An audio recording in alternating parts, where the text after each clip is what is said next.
목사님 여기 복음책방 신앙일기에서 항상 만나던 곳이 아닌데요. 우리나라에서 최초로 선교지로 삼았던 곳. 설마 제주도? 여기 계시면서 믿음의 진보가 한 걸음 더 나가기를. 복음책방 아니면 이거를 어떻게 읽을 수 있겠는가. 어거스틴이라는 이 신학자는 기독교 신학에 있어서 빼놓을 수 없는 목사님 저도 질문 하나 있는데. 긴장됩니다. 죄에 대해서 돌이키고 싶어하는 그런 마음들도 많이 표현이 되어 있었던 것 같아서 은혜의 전통을 쭉 이어온 게 누구냐면 사도 바울, 어거스틴, 그리고 배워보고 싶다. 죄송하지만 목사님이 너무나 정리를 잘 해주셨어요. 근데 왜 죄송한 거죠? 너무 이쪽으로 이렇게 앉아있어요. 나이 들면 이제 이렇게 앉아야겠어요. 이렇게 앉아야겠어요. 이제 이렇게 앉아. 자, 이쪽으로 다 이렇게 시선을 이제 집중시켜 주시고. 이미 나 상처 다 받았어. 그런 것 같아가지고요. 자, 여러분 지금부터 우리 복음책방의 주인장 김병삼 목사님을 통한 신앙 읽기, 책을 통한 신앙 읽기 시작해 봅니다.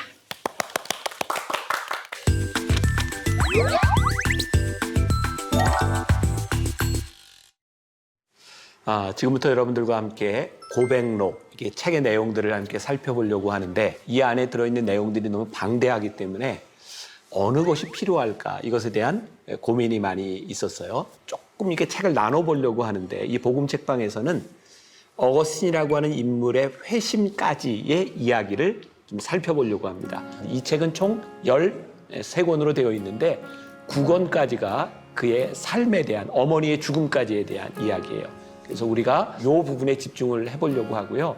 10, 11, 12, 13은 굉장히 중요한 신학적인 이슈를 다루고 있어요. 예를 들어서 창조에 대한 문제라든지 시간과 영혼에 대한 문제라든지 이렇게 죄에 대한 문제라든지 그 부분은 조금 남겨두고 이 안에서 좀 이야기를 해보려고 합니다. 고백록은 저는 두 가지 차원인 것 같아요. 하나는 자기 죄에 대한 고백과 하나님께 대한 고백이에요. 내 죄에 대해서 고백할 때는 죄를 고백하지만 하나님께 대해서는 늘 감사와 찬양을 드리고 있어요. 그래서 어거스틴에게 있어서 고백이라고 하는 말은 죄의 고백과 하나님께 대한 찬양 두 가지가 함께 나오고 있다. 어거스틴을 우리들이 탕아라고 생각하는 이유 가운데 하나가 어거스틴이 스스로 자기 죄에 대해서 많이 고백하기 때문인 것 같아요. 여기에서 이런 단어를 하나 쓸 수 있을 것 같아요. 영적 민감성. 이 글은 죄를 지을 때 쓴 글이에요. 회심하고 난 다음에 쓴 글이에요. 난 다음에 그렇죠. 그러니까 아마 어거스틴이 그 당시에는 자기가 했던 일을 죄로 인식하지 못했을 거예요. 네. 그러나 회심을 하고 나서 자기의 인생을 보니 그게 다 죄로 보이는 거죠. 그래서 우리들이 이 책을 볼 때 이 어거스틴이 지금 어떤 영적 민감성에 있는가라고 하는 것을 우리들이 보아야 이 책을 잘 이해할 수 있을 것 같아요. 이런 질문을 드려도 되나요? 네. 이런 느낌으로 네, 해도 되나요? 괜찮아요. 아니, 그러니까 우리가 양심의 가책을 사람들이 다 가지고 있잖아요. 근데 영적 민감성하고 양심의 가책이 어떻게 조금 차이가 있을까 그런 생각. Good question. 양심에 대한 문제는 사도 바울도 이야기하지만 하나님께서 우리들에게 주신 모든 사람에게 주신 그 내추럴하게 가지고 있는 양심이죠. 선과 악을 구별할 수 있는 것. 그래서 우리들은 신앙이 없어도 양심의 가책이 있어요. 물론 사람마다 양심이라고 하는 것도 좀 다르겠죠. 어떤 사람은 죄에 대해서 어떤 민감하기도 하고 그렇지 못하기도 하고. 그러나 양심이라고 하는 것은 보편적 이성에 근거한 부분이죠.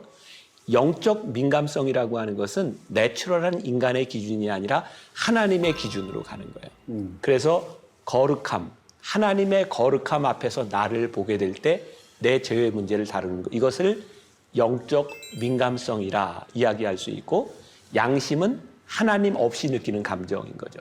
김필원 아나운서가 흰 위에 브라우스를 입고 있는데 이 흰 옷에 김치 먹다가 이렇게 딱 튀어가지고 고춧가루 하나 딱 끼면 눈에 띌까요? 안 띌까요? 잘 띄죠. 재앙이죠. 근데 이 옷에 튀면 거의 잘 안 잘 안 보이죠. 그러니까 이 죄에 대한 민감성이라고 하는 것은 내가 얼마나 순결한가에 따라 아주 작은 죄까지 드러나고 눈에 띄는 거죠.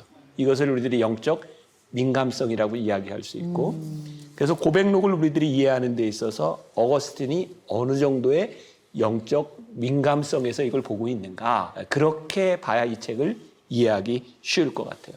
저는 제가 유아기 때 저의 죄를 알고 있어요. 그러니까 어머니가 젖을 끊으려고 그 굉장히 쓴 약을 이제 가슴에다가 발랐대요. 근데 한 번 딱 하더니 막 하고는 막 울더니 일주일 동안 아무것도 안 먹더라고요. 와, 그래서 제가 이겨가지고 다시 젖을 먹였다는 그런. 단식 투쟁, 와. 네. 근데 나중에 생각해 보니까 와 정말 이렇게 독하게 매달렸구나. 거의 어거스틴인데 그 죄까지 회개했다는 거야. 아 그럼요. 거의 어거스틴. 네. 저는 어렸을 때 죄가 꽤 있었더라고요. 사실 그래서 이거 방송에 얘기할 수가 없네. 많지요. 뭐. 많지. 많이 뭐, 편집한 아유. 거지 지금, 그죠? 아유 그러면 저는 물건을 좀 훔쳤었더라고요, 제가. 그 액세서리 가게 같은 게 있었어요. 이제 바닥에 바구니 같은 걸 놓고 팔았는지 뭐 그런데 제가 몇 개를 훔쳤어요. 그래가지고 주머니에 넣었던 거지. 내가 같이 있었던 그 친구 이름이 생각이 나요, 지금도. 너무 사람이 뜨끔해가지고. 근데 걸어가는데 이 친구가 이거나 이러면서 딱 팔짱을 끼고 내 주머니에 손을 넣었던 거야. 아 근데 이게 파스락 하면서 왜 비닐 봉지에 이렇게 들어있는 귀걸이 같은 그런 거였대. 파스락 하니까 갑자기 헉! 그러면서 너무 슬픈 얼굴로 나를 쳐다봤어. 그 눈빛. 그러고 나서 나. 근데 어거스틴이 이렇게 고백록에서 표현을 한다면 이렇게 표현할 것 같아요. 하나님, 이 사람의 죄와 이 사람의 죄가 하나님 앞에서 무엇이 다르겠습니까? 크고 작고에 대한 문제가 아니라 우리들이 가지고 있는 죄성에 대한 문제인 거죠. 자, 어거스틴이 이 유아 시절의 죄를 꺼내게 된 이유가 있어요. 어거스틴은 원죄에 대한 문제를 다루고 싶었던 거예요. 우리들 모두에게 가지는 큰 고민 가운데 하나가 뭐냐면 우리들 속에 있는 죄성인 거예요. 네. 우리의 죄는 어디서 왔을까? 어거스틴은 이것을 원죄라고 하는 것을 통해서 영어로 얘기하면 original sin이 원죄고 자범죄라고 얘기하는 건 actual sin인 거예요. 이 두 가지가 어거스틴은 계속 구별을 해요. 네. 그러니까 우리들이 태생적으로 받아들인 죄의 본성이 있고 실제 우리들이 자범죄, actual sin, 우리들이 짓는 죄가 있는데 유아 시절의 이야기를 통해서 어거스틴은 원죄를 이야기하고 있어요. 제가 조금 읽어드릴게요. 하지만 내가 유아기에 저지른 죄악들을 누가 내게 기억나게 해주겠습니까?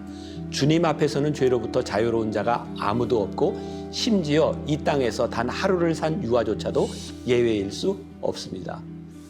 굉장히 중요한 신학적인 이슈거든요. 유아 세례를 줘야 되느냐 말아야 되느냐. 애가 무슨 죄를 졌느냐. 근데 그 근거가 되는 게 뭐냐면 원죄인 거예요. 그래서 어거스틴은 그의 어렸을 때의 죄성을 바라보면서 바로 하루를 산 사람도 아이도 죄가 있습니다. 그러니 하나님의 은혜가 필요합니다. 그리고 어거스틴이 이 고백록 안에서 그런 표현을 하잖아요. 어떻게 아이가 순진무구하다고 말할 수 있겠습니까? 맞아요. 그 아주 흥미로운 것 중에 하나가 그런 거잖아요. 나는 기억을 하지 못하지만 내가 다른 아이의 젖 먹는 모습을 보니 나도 저랬을 것이다. 그러면서 표현했던 것 중에 하나가 그 갓난 아이가 아무것도 모르는 아이가 그 어머니가 젖이 남아서 다른 아이에게 주는 걸 보면 새파랗게 질려서 우는 모습을 보면서 이 아이가 얼마나 악한가.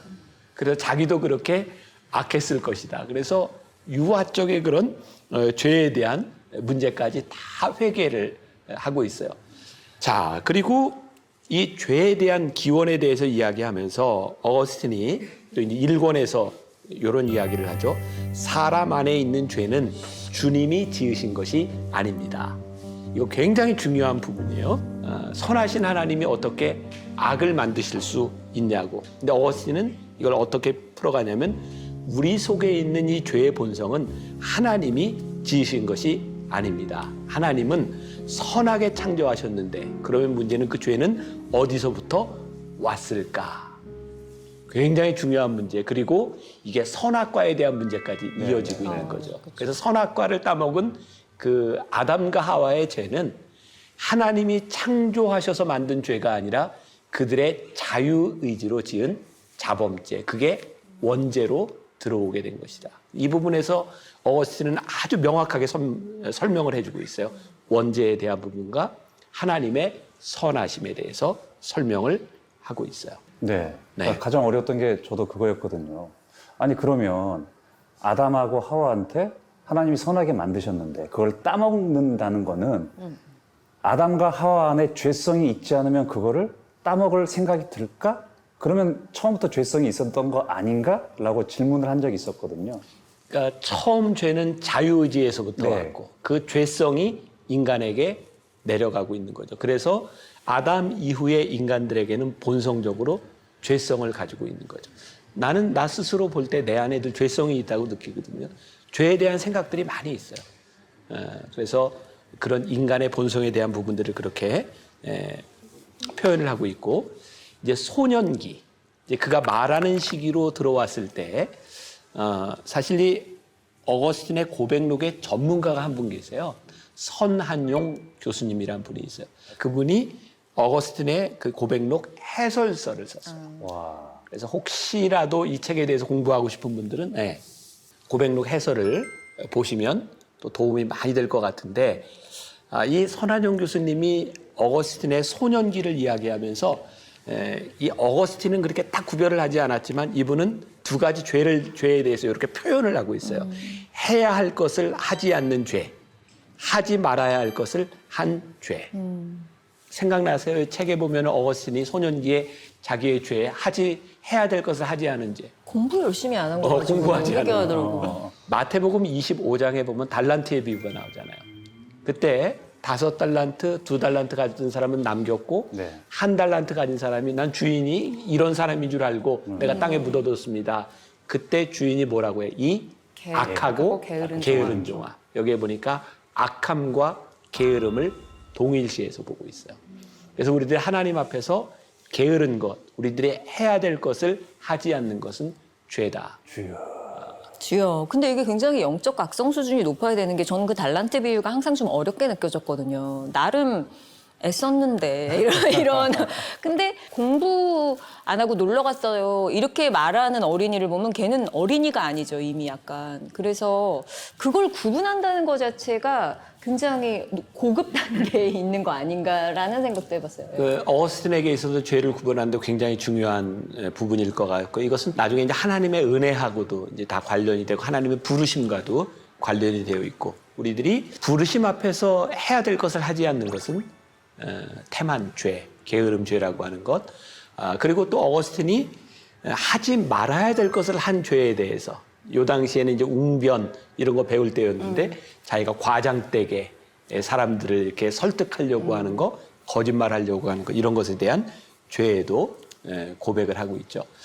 근데 이 어거스틴의 이 고백록을 보면서 놀라운 것 중에 하나는 뭐냐면, 그가 죄에 대해서 이야기를 하고 있고 특히 유아기, 소년기 이때 죄에 대해서 이야기를 하고 있는데, 그는 늘 죄 다음에 감사로 결론을 지어요.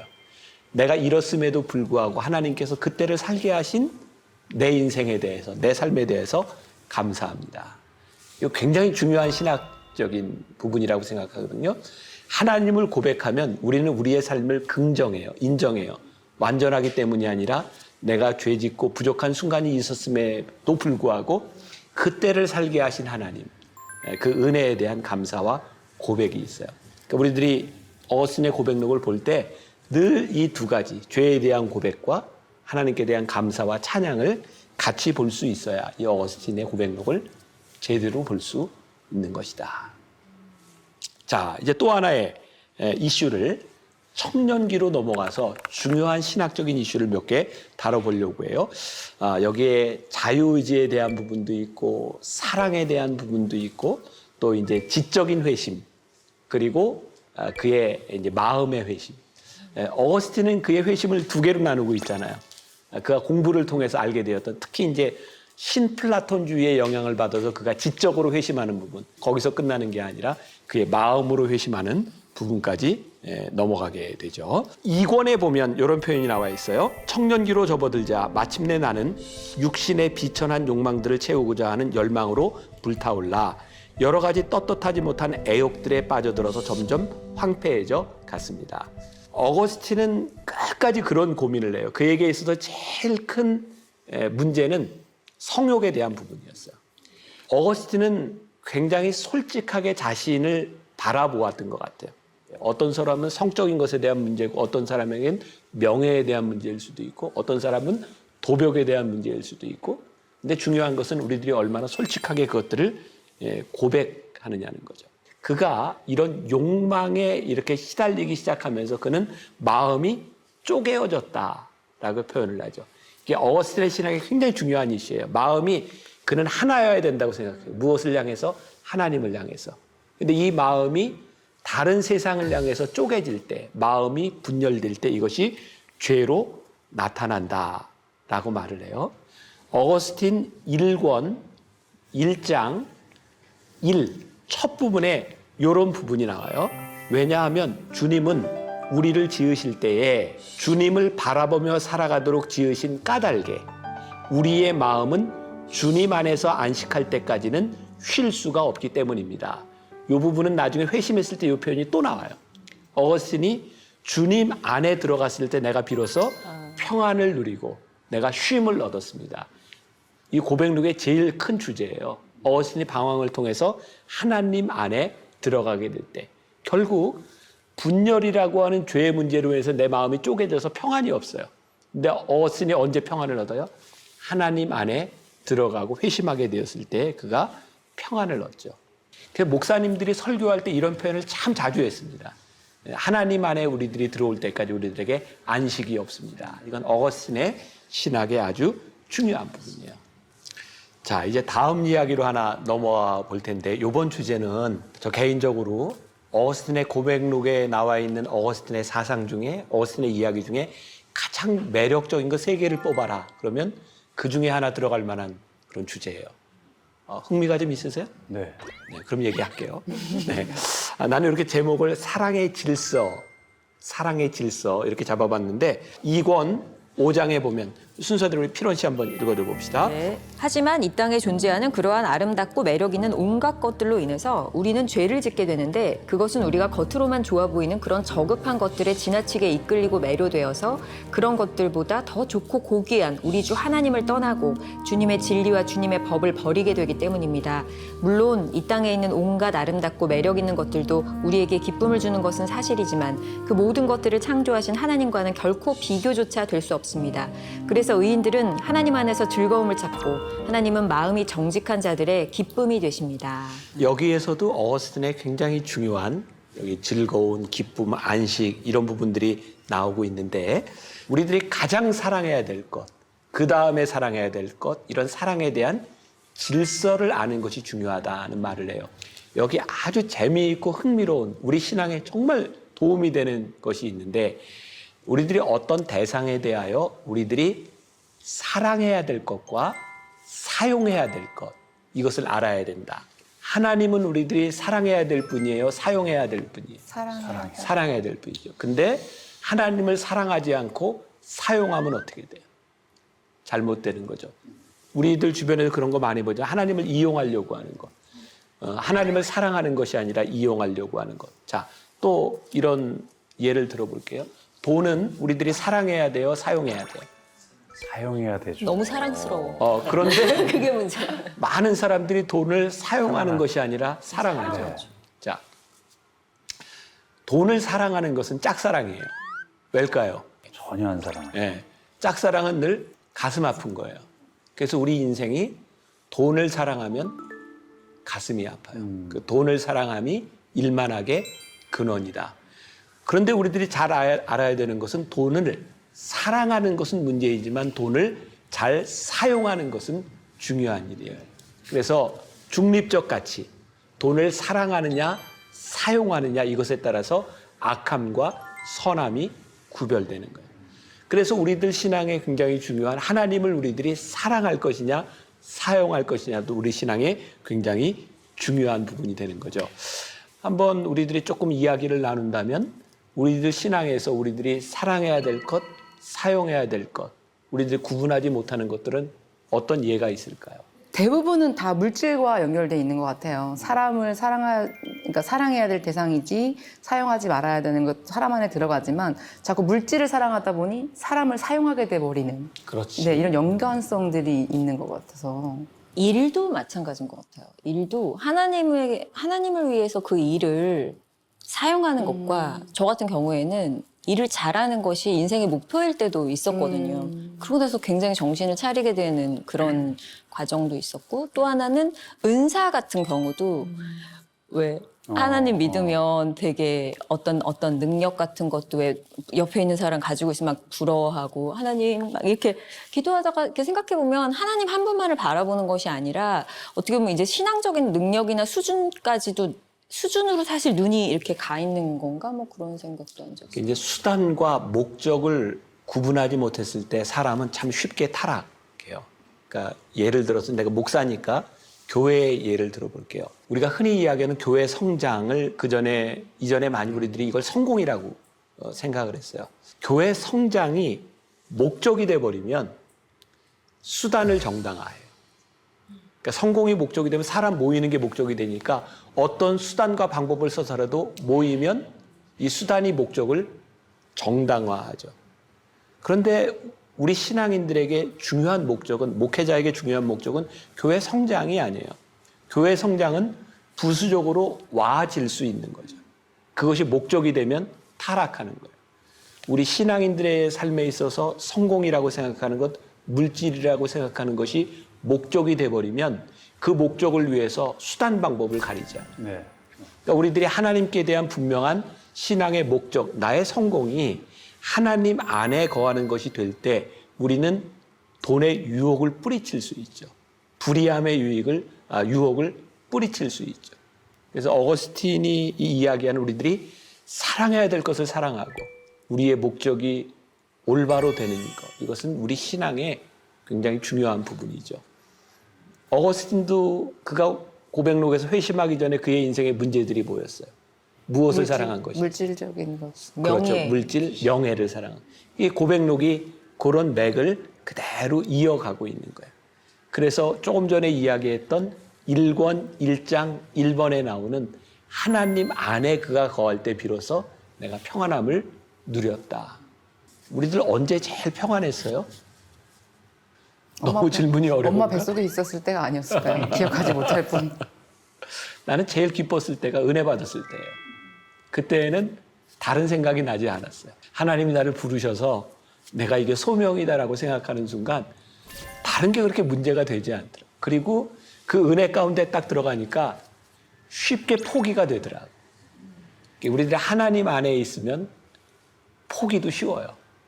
어거스틴의 인생의 이 과정이 그걸 그대로 이제 보여주고 있는 거죠. 이 고백록에 나오는 이야기 가운데 제일 유명한 이야기 가운데 하나가 배도둑질. 네, 기억나요? 네. 네네. 아주 흥미로운 부분인데 이거는 그 도둑의 심정을 가지고 우리 최령 씨가 한번 읽어주면 좋을 것 제가 같아요. 또 잘 알죠, 또 그 도둑 마음. 2권 4장 9번에 나와 있네요. 네. 읽어주세요. 하지만 나는 도둑질을 하고자 하였고 실제로 도둑질을 했습니다. 굶주리거나 가난해서 어쩔 수 없어서 그랬던 것이 아니라 의에 대한 반감과 죄악에 대한 강한 충동에 이끌려서 그랬습니다. 그런 동기가 작용하지 않았다면 내가 실제로 훔친 물건들보다 훨씬 더 좋은 것들을 충분히 갖고 있던 내가 무엇이 아쉬워서 도둑질을 하였겠습니까? 나는 그 물건들이 탐났던 것이 아니라 단지 도둑질하는 것과 죄 짓는 것 자체를 즐겼습니다. 우리 포도원에서 가까운 곳에 배나무가 한 그루 있었는데 배가 많이 열려 있기는 하였지만 배의 모양이나 맛이 따먹고 쉽게 유혹하는 정도는 아니었습니다. 당시에 나는 젊은 불량배들과 함께 어울려서 밤늦게까지 넓은 공터에서 노는 나쁜 습관이 있었는데 어느 날 밤에 우리는 다 함께 그 배나무로 몰려가 힘껏 흔들어서 많은 배들을 우수수 떨어뜨린 후에 그 중에서 몇 개만 맛을 보고 나머지는 전부 돼지들에게 던져주었습니다. 왜냐하면 우리는 그 배들이 먹고 싶어서 그렇게 한 것이 아니라 단지 어른들이 우리에게 하지 말라고 하는 짓들만을 골라서 일부러 하는 것이 통쾌하고 좋았기 때문입니다. 동의하는 것들이 있어요? 영적 민감성에 대해서 아까 말씀하셨을 때 저는 죄가 그렇게 많지 않다고 생각을 했었던 것 같거든요. 근데 거기에 저게 분명히 있었어요. 그냥 반항하고 싶고 그냥 하라고 하는 건 하기 싫고 하지 말라는 건 막 그 부분이 저는 그냥 저희 어린 시절을 그냥 그대로 말아주고 있는 것 같아가지고 나는 이것보다 정말 보암직하고 탐스러운 게 있었거든. 저는 지금도 늘 부끄럽고 생각나는 게 그거였어요. 제가 초등학교 때였는데 근데 그때는 국민학교였죠.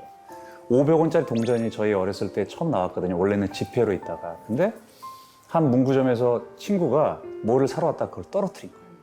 그런데 그게 어디론가 사라졌어요. 그래서 정말 거기 주인분도 그렇고 우리도 다 찾았었는데 못 찾은 거예요. 근데 마지막에 포기하고 딱 가려는 순간 쫙 구석에서 살짝 반짝한 게 보여요. 어머. 근데 그걸 내가 모른 척했어. 너무 그게 갖고 싶었어. 처음 본 그 500원짜리. 맨날 지폐만 보다가. 그래가지고 모른 척하고 나도 나온 거야. 그리고 나중에 이제 학교 끝나고, 그때 쉬는 시간이었는데 학교 끝나고 가가지고 그걸 내가 가지고 갔어. 근데 그게 정말 평생 잊혀지지가 않더라고. 너무 부끄러워서. 우리 김성민 목사님은 이렇게 모범생 컨셉으로 있지 말고 솔직히 고백을 해봐. 너무나 궁금하네요. 네.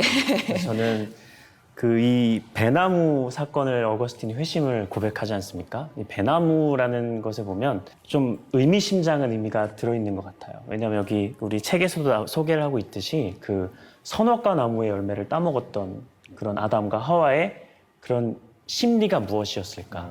그런 것들을 어거스틴은 자신의 경험을 통해서 굉장히 설득력 있게 분석을 해내고 있다라고 생각이 드는데요. 최령 씨께서 읽어주신 부분 중에 저는 정말 너무 공감해서 밑줄 두 줄 그을 만한 것도 있었는데요. 어른들이 우리에게 하지 말라고 하는 짓들만을 골라서 일부러 하는 것이 통쾌하고 좋았기 때문입니다. 저는 이 말이 저의 어떤 깊숙한 곳에 있던, 그렇게 제가 뭐 일탈을 많이 하진 않았지만요. 어쨌든 고백하지 못할 일탈. 나는 참 착한 사람이라고 생각했는데 정말. 읽으면서 이거 어머나. 근데 너무 웃긴 게 제가 알아요. 그래서 제가 참 필요하나, 너는 너무 많이 말하는 게 문제야 라는 충고를 받을 정도로 굉장히 솔직한 사람, 솔직한 캐릭터로 살았다고 생각했는데 절대 얘기 안 해요. 한 번도 엄마한테도 누구한테도 사실 얘기한 적이 없더라고요. 이게 내가 알고 있는 거야. 이게 너무나 그 500원이 너무나 치욕적이었던 것처럼 저도 그 친구 혜은아, 나 그렇게 나쁜 사람 아니야. 이제 약간 달라졌어. 근데 정말 그 사람의 눈 있죠. 그게 정말 잊어지지가 않죠. 어쩌면 그게 하나님의 눈이었는지는 지금 갑자기 그런 생각이 그렇게 드는 것 생각되죠. 같아요. 예. 지금 읽었던 부분 중에서 조금 뒷부분으로 오면 젊은 불량배라고 하는 부분이 나오죠. 네네. 거기다 한번 이렇게 마크해봐요. 젊은 불량배. 왜 거기에 마크해야 아니, 되죠? 내가 이제 설명할 거니까. 하라면 해요. 이게 그러니까 저는 참 그래요. 진짜 맞아요. 아니 진짜 여기 나와 저는 있잖아. 고백합니다. 단지 진짜 어른들이 우리에게. 지금도 약간 뭐가 있나 봐. 예. 젊은 불량배에 마크하고 그 다음에 한 줄 내려와서 어느 날 밤에 거기 마크를 한번 해보고 우리는 이라고 하는 마크를 해요. 내가 요거 가지고 조금 설명을 할게요. 어느 날 밤 그리고 불량배 우리는 이런 부분을 가리켜서 이것도 선한영 교수님이 참 멋지게 이야기를 해놓으신 분이에요. 불량배인 우리는 이라고 하는 말 가운데는 크게 전제가 돼 있어. 도둑질 하기 전에 이미 불량배야. 그러니까 어거스틴이 표현을 할 때 도둑질을 해서 불량배가 된 것이 아니라 불량배인 우리가 도둑질을 하고 있어요. 지금까지 우리가 쭉 나눴던 이야기를 통해 보면 뭘 이야기하고 싶어요? 이미 우리는 죄인이라는 거예요. 죄를 짓게 된 게, 죄를 지어서 죄인 된 게 아니라 죄성을 가지고 있는 우리 불량배가 이 죄를 짓는 거예요. 그러니까 우리들이 사실 죄를 짓는 건 그렇게 큰 문제가 아니에요. 왜? 우리에게 죄성이 있기 때문이죠. 자, 그 다음에 어느 날 밤이라고 하는 말을 통해서도 어떤 이야기를 하고 싶냐면 죄의 어둠에 대해서. 죄를 언제 져요? 어느 날 밤에 졌어요. 그러니까 사람들이 보는 데서는 죄 안 져요. 그렇죠. 그래서 우리들이 오픈되느냐, 가려지느냐가 죄성을 만드는데 굉장히 중요한 부분이고, 또 하나 우리는이라고 하는 부분이 있어요. 여기에서 어거스틴은 뭘 이야기하고 싶은가? 죄의 무리성을 이야기하고 싶은 거예요. 자, 이게 굉장히 무서운 일인데, 인류에 벌어졌던 많은 범죄들을 보세요. 홀로코스트 같은, 나치에 대한 그런 만행 같은 거, 이건 혼자 한 일들이 아니에요. 집단적인 죄가 이루어지고 있어요. 그래서 어거스틴은 죄에 대한 개념을 볼 때 어떤 단독성보다는 이 무리가 얼마나 무서운가를 이야기하고 있어요. 내가 이걸 딱 읽다가 생각난 게 하나 있어요. 나는 이제 장교로 군복무를 마치고 예비군 훈련을 딱 한 번 가봤어요. 그리고 이제 유학을 갔다 왔더니 훈련이 다 끝나서 예비군 훈련을 딱 한 번 갔는데 그때 2박 3일인가 예비군 훈련을 받으면서 난 정말 놀랐어요. 나는 군인이지만 목사잖아요. 훈련 받는데 처음 가봤는데 장교들은 장교들끼리 훈련을 받아요. 그 군복을 입다 군복이 보니까 맞아요. 사람들의 행동들이 얼마나 거칠고 쉽게 욕을 하고 내가 어거스틴의 이 죄의 무리성이라고 하는 것을 정말 그때 이해했어요. 만일 내가 누구에게 노출되어 있고 내가 혼자라면 하지 못할 일을 가려져 있고 무리성 속에서 이렇게 사람들이 무서울 수 있구나. 그래서 집단 따돌림, 집단 구타, 전쟁에서 전쟁 포로들을 죽이는 일, 이런 일들이 우리 인간 속에 내재되어 있는 이 죄성을 분명하게 이야기해주고 있구나. 그러면 이 죄를 이기는 방법은 무엇일까요? 대낮에 사는 거예요. 나를 오픈하는 일이에요. 그리고 무리가 아닌 단독자로서 하나님 앞에 서는 거예요. 그래서 죄를 이기는 방법. 어거스틴의 이 이야기를 뒤로 뒤집어 보면 우리들이 죄를 이기는 방법들이 나오게 되는 거죠. 다음 이야기로 한번 넘어봅시다. 이제 죄의 본질에 대한 이야기로. 조금 전에 이야기했지만 어거스틴이 그의 고백록을 통해서 이야기하고자 하는 굉장히 핵심적인 주제들 가운데 하나가 뭐냐면 죄, 존재, 창조, 시간 이런 문제들이거든요. 자, 죄의 존재에 대한 부분에서 2장, 2권 8장에 보면 도둑질 자체는 계속 도둑질에 대한 이야기가 나오는 거예요. 아무것도 아닌 것이라는 점에서 내가 도둑질을 사랑한 것은 더욱더 비참한 일이었습니다. 자, 여기에서 중요한 말이 뭐냐면 아무것도 아닌 것. 도둑질은 아무것도 아닌 것. 도둑질은 아무것도 아닌 무에서부터 나온 것. 자, 하나님께서는 뭐에서부터 세상을 창조하셨죠? 뭐해서? 무에서부터 창조하셨어요. 그러니까 하나님이 창조하시기 전에 세상은 무였어요. 근데 하나님이 세상을 창조하셨는데 인간들은 자꾸 무로 돌아가려는 경향이 있어요. 왜? 우리가 무에서부터 나왔어요. 이건 어거스틴의 이야기, 어거스틴의 사상. 창조는 무에서부터 나왔고 하나님의 창조는 선해. 그런데 우리들의 인간 의지가 자꾸 어디로 가려고 해요? 무로 돌아가려고 하는 의지가 있는 거예요. 그래서 어거스틴의 중요한 개념 중에 하나가 죄는 아까도 이야기했지만 하나님께서 창조하신 게 아니야. 그러니까 본질이에요, 비본질이에요? 비본질적인 거예요. 어거스틴은 죄를 뭐라고 이야기하냐면 선의 결핍이라고 얘기해요. 여러분들이 목사님 설교를 통해서 수없이 들어왔던 이야기가 바로 어거스틴의 이야기예요. 죄는 존재가 아니라 선의 결핍, 비존재인 거예요. 그래서 어떤 표현을 써요? 이게 이제 플라톤의 사상하고도 많이 연결이 되어 있는데 빛이 있잖아요. 이제 동굴의 비유에서 플라톤의 동굴의 비유에서 나오는 건데 이게 빛이 쫙 들어요. 그러면 빛이 드는 것만큼 어둠은 물러가요. 그러니까 선한 영역이 커지면 악은 줄어들게 되어 있어요. 그런데 선이 결핍되면 악이 점점 커지는 거예요. 어둠이 점점 들어오는 거예요.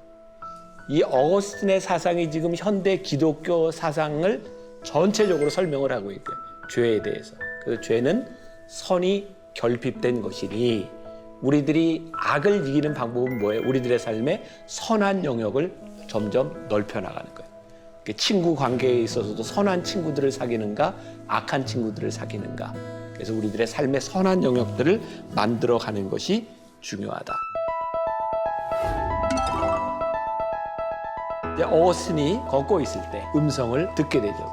톨레 레게, 집어서 읽어라. 아주 흥미로운 것은 어거스틴을 회심시킨 그 성경 구절이에요. 뭘 읽었나 너무 궁금했는데 우리에게도 유턴하게 만든 말씀들이 있을 것 같아요. 갑자기 따라 부르는데 예수. 결국에 답은 십자가고 네가 그대로 따라갈 때 그게 너에게 하나님의 능력이 됨을 너가 알면 되는 거다. 진짜 그 하나님이 나의 하나님이구나. 이걸 잊지 말고 살아가야겠다. 어거스틴이 이렇게 자기 삶을 고백했던 것처럼 우리의 삶의 고백록을 만들어 보고 고백해보니까 고백이 어렵다.